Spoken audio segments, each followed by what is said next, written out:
इच्छा करते हैं। आर्य समाज की स्थापना को भी 150 वर्ष होने वाले हैं 2025 में। लगभग 200 वर्ष महर्षि दयानंद जी महाराज को हो गए। एक इतना बड़ा ऋषि इस धरती पर पैदा हुए, यह हमारे लिए बहुत बड़े गर्व की बात है, गौरव की बात है। लेकिन दुर्भाग्य ये था हम लोगों के लिए कि इन 200 सालों में जो नाम महर्षि दयानंद जी महाराज का होना चाहिए था समाज में, वो नहीं हुआ। कहीं ना कहीं हम षड्यंत्र के शिकार हुए, कुछ अपना आलस्य प्रमाद भी हो सकता है। आज आर्य समाज के विषय में लोग इतना ही जानते हैं प्रायः कि आर्य समाज उन लोगों का संगठन है जो पत्थर पूजा का विरोध करते हैं, मूर्ति पूजा का विरोध करते हैं। दयानंद वो महापुरुष थे जिन्होंने मूर्ति पूजा का विरोध किया। इसके अलावा दयानंद ने क्या क्या कार्य किए लोगों को पता नहीं।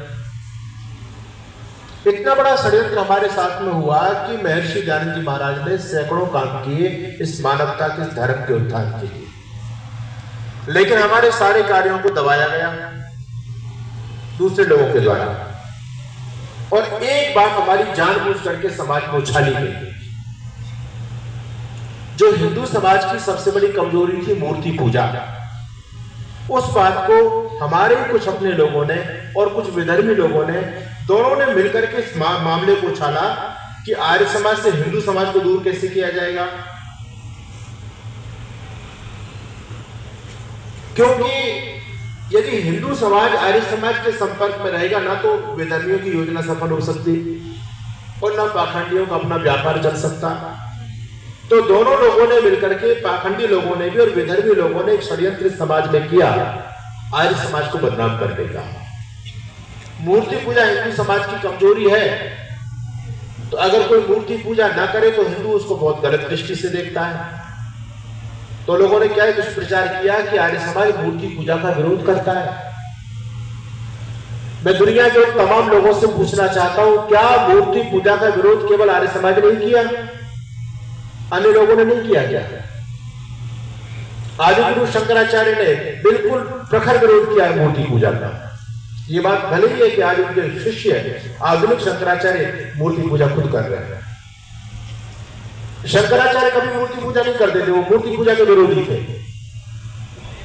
लेकिन वो ये नहीं कहता कि शंकराचार्य ने मूर्ति पूजा का खंडन किया। कबीरदास जी ने मूर्ति पूजा पर जबरदस्त प्रहार किया, पत्थर पूजे हरि मिले तो मैं पूजू पहाड़। इससे बड़ा और क्या प्रहार हो सकता है? लेकिन क्या कोई कबीरदास जी के बारे में जानता है कि उन्होंने भी मूर्ति पूजा का विरोध किया? स्वामी विवेकानंद खुद मूर्ति पूजा का विरोध करते हैं। ये बात अलग है कि वो जीवन भर काली का उपासना करते रहे, लेकिन उन्होंने जब अपना साहित्य देखा तो उसमें स्पष्ट लिखते हैं वो कि मूर्ति पूजा करना बाल बुद्धि लोगों का काम है, बच्चों का काम है। गुरु नानक देव जी ने जबरदस्त मूर्ति पूजा का खंडन किया, दादू जी ने मूर्ति पूजा का खंडन किया। कोई ऐसा महापुरुष मुझे बताओ जिसने मूर्ति पूजा का मंडन किया हो? सबने तो मूर्ति पूजा का खंडन किया, लेकिन ठीकड़ा लोगों ने ऋषि दयानंद के सिर पर फोड़ दिया, बोले ये वो महापुरुष है जिन्होंने मूर्ति पूजा का खंडन किया। कितना बड़ा षड्यंत्र हमारे साथ में चला। हमारी सारी बातों को दबाया, एक बात उछाली गई। षड्यंत्र को समझने का प्रयास कीजिए। आज देखो, विधर्मी लोग इस बात को जानते हैं कि जब तक हिंदू आर्य समाज के संपर्क में रहेगा तब तक इसका बाल बांका नहीं हो सकता, क्योंकि हम जैसे हिंदू पर प्रहार करते हैं, आर्य समाज आकर के प्रहार को अपने ऊपर ले लेता है, झेल लेता है। इन्होंने सब महापुरुषों को कलंकित किया, धर्म ग्रंथों में मिलावट की। हमारे पाखंडी लोगों के पास तो जवाब नहीं, लेकिन आर्य समाज सबके जवाब देता है। आज मुल्ला मौलवी पादरियों में खलबली मची हुई केवल आर्य समाज को लेकर के। अभी एक मुल्ला जी का वीडियो वायरल हो रहा था, वो कह रहे थे कि भारत में सबसे अधिक समस्या काम करने में हमको हो रही है आर्य समाज के चलते। जब तक आर्य समाज है तब तक हम गजबा हिंदी इस देश में नहीं कर पाएंगे। अगर इस देश को चांद सितारे के रंग में रंगना है तो पहले आर्य समाज का मुकाबला करना पड़ेगा। ये मेरे शब्द नहीं, एक मौलवी साहब के शब्द हैं। तो लोग जानते हैं कि जब तक आर्य समाज है, जैसे मान लीजिए कोई बच्चा जब तक अपनी माँ की गोदी में होता है तब तक वो सुरक्षित होता है।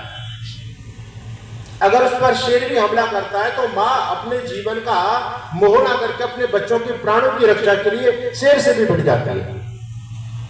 अगर दुर्भाग्य से वही बच्चा माँ की गोदी से दूर चला जाए तो कुत्ते और भेड़िए भी उसको अपना निवाला बना लेते हैं। आर्य समाज हिंदू समाज की माँ है। जब तक हिंदू आर्य समाज के संपर्क में रहेगा तब तक ये इस पर कोई आक्रमण करेगा तो आर्य समाज झेलेगा। अब तक हमने तो झेला है, और किसने झेला मुझे बताओ। आज भले ही हमारे आधुनिक शंकराचार्य हो, चाहे तथाकथित रामभद्राचार्य जैसे पाखंडी धर्मगुरु हो, वो चाहे आर्य समाज के बारे में कुछ भी कहते रहे, लेकिन मुझे बताओ कि जब तुम्हारे धर्म पर संकट आया तब उस संकट को दूर करने के लिए किसने अपना बलिदान दिया? कौन सा ऐसा संगठन था जो हिंदू समाज की रक्षा के लिए खड़ा हुआ? भले हम पत्थर की मूर्ति का विरोध करते हैं, क्योंकि इसका तो सबने विरोध किया है वेदों में कहीं। भले हमने इस पत्थर की मूर्ति पूजा का विरोध किया है, लेकिन कहीं पर हमने इन मूर्तियों को हटाया नहीं मंदिरों से। और जब मूर्ति पूजा की मैं बात करूं तो आपको आश्चर्य होगा, हैदराबाद की वो ऐतिहासिक घटना है। हैदराबाद का नवाब था, राजा था, जिसका नाम था उस्मान अली। हैदराबाद रियासत में हिंदू संख्या बहुत ज्यादा थी, लेकिन शासक मुसलमान था। उस व्यक्ति ने मूर्ति पूजा पर प्रतिबंध लगा दिया, घंटे घड़ियाल बजवाने बंद कर दिए, मंदिरों में ताले ठुकवा दिए। वो कहता है कि कोई भी काफिर मेरे राज्य के अंदर ये बुत परस्ती नहीं कर सकता। जब हमारे मंदिरों पर ताले लटके हुए थे, किसको चिंता हुई बताओ? किसी उस समय के शंकराचार्य ने आंदोलन किया हो, या किसी और कोई धर्मगुरु वहां पहुंचाओ करने के लिए? किसी को चिंता हुई तो केवल एक संगठन आर्य समाज, महात्मा नारायण स्वामी जी के नेतृत्व में 12,000 आर्य समाजी हैदराबाद की धरती पर पहुंचा था। 12,000, और वहां सैकड़ों आर्य समाजियों ने बलिदान दिया। निजाम हैदराबाद की जड़ों को हिला करके रख दिया। वो कहता है कि तुम मरने के लिए यहां भी चले आए? अरे तुमको तो मेरा साथ देना चाहिए, तुम्हारे समाज के लोगों।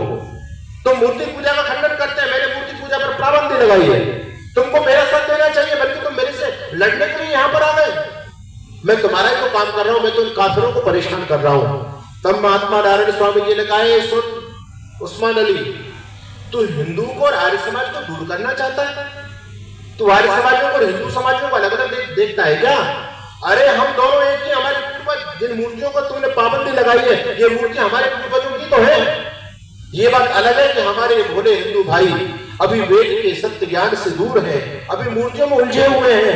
हमने वेदों को पढ़ लिया, हम इनसे आगे चले गए, लेकिन हमारे भाई हैं, ये मंदिर हमारे हैं, ये सारी मूर्ति हमारे पूर्वजों की है। हम अपने पूर्वजों का अपमान किसी भी कीमत पर नहीं होने देंगे। और तू ये कहता है कि हिंदू समाज और आर्य समाज हम अलग अलग नहीं है, हम एक ही कैंची के दो तले हैं, एक ही कैंची के दो पल्ले हैं। जब इनके बीच में कोई नहीं आता तो आपस में जब इसको चलाएगा, घुसने का प्रयास करता है, तुम दोनों मिलकर के उसको काट देंगे।